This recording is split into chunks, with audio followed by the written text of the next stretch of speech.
Libertarian economist Peter Schiff went on Fox Business Network and he debated Trump's economy. And let's just say it didn't go well for his detractors. Now, I want to be clear about something up front, and I'll explain more about this after the fact, but Peter Schiff is not a guy who I agree with him on his solutions. So he actually reminds me a little bit of Karl Marx in that sense. There are criticisms of capitalism from Karl Marx that I think are brilliant and totally correct, but I don't agree with his solutions. So it's the same with Peter Schiff. I feel like some of his criticisms of the economy are totally correct, but I think his solutions are insanely wrong.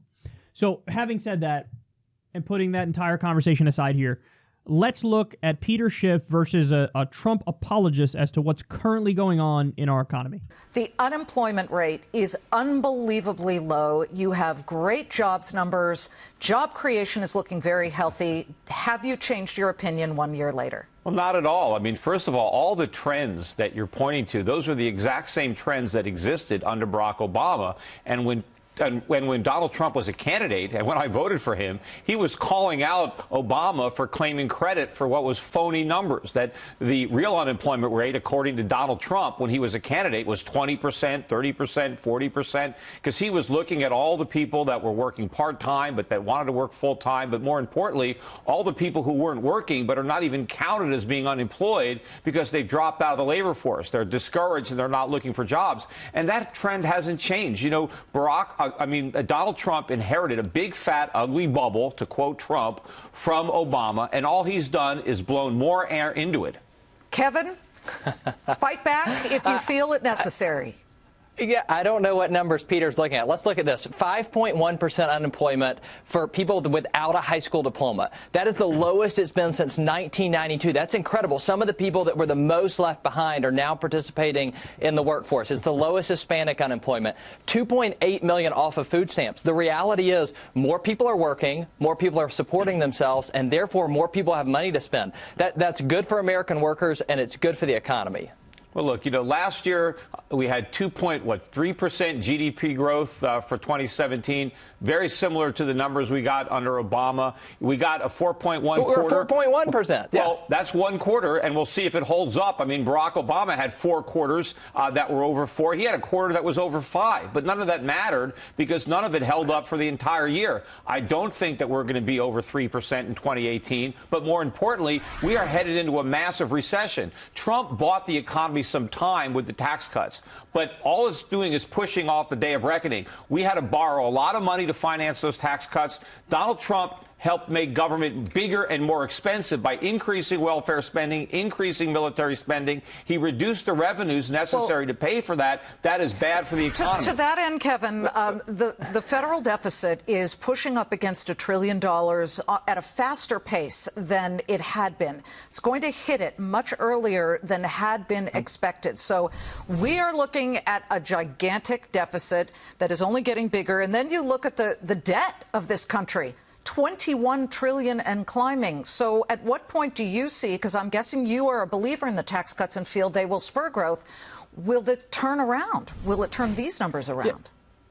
Well, there's 2 pieces of that, Liz. There are the tax cuts, which I believe are great, and they will spur growth, and there is the out-of-control spending. And on the spending, I'm not going to argue that we shouldn't be reining that in. The Republicans need to act like Republicans. But that doesn't change the fact that unemployment is down, people are working, and they're spending more of their money. You know, we're looking at lagging indicators. I'm looking in my business at leading indicators. We are seeing businesses invest in employee culture and leadership development because they're so worried that the economy is so good and they're going to struggle to retain that top talent. That tells me that most business owners believe this economy is in good shape, and I'm going to put my money where those business owners are. I agree with you. There's a lot of business owners that are optimistic, but I think the optimism is false, and I think they're going to be very disappointed when the tax cuts don't work. And it's not only the budget deficits that are soaring, the trade deficits, despite what Donald Trump is saying, the trade deficit now is running at a 10-year high. But isn't that a function, Peter, of people having more money in their pocket and they are buying more? more product, whether it's foreign or made here. They're buying more imported products, but where's the money come from? It's coming from debt. We're just going deeper into debt. We're creating money out of thin air. It's coming from jobs. They're working. It's coming from they're having jobs, and so that's where they're spending their money. Look, the jobs that we're getting now are the same type of low-paying part-time jobs that we had under Barack Obama.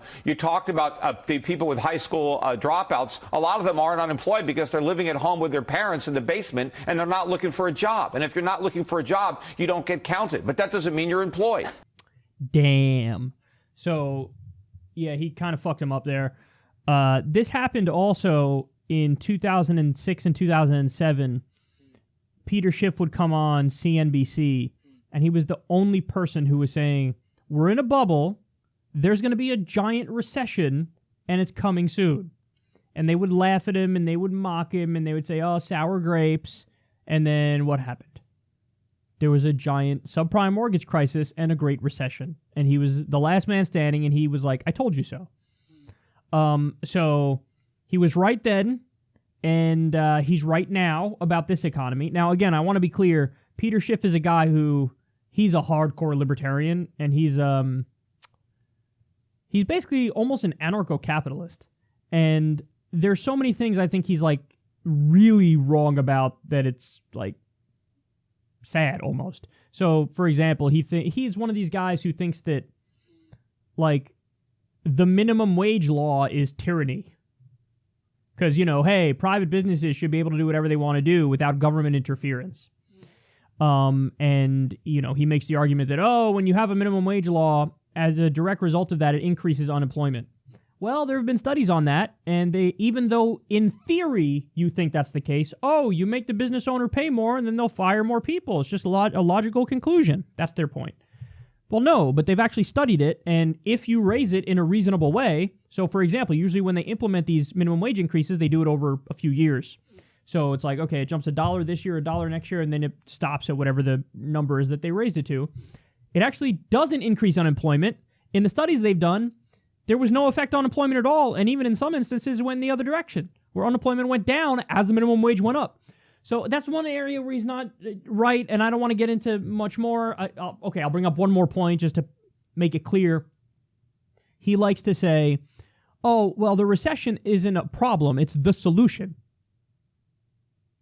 The solution to who and for what, Peter?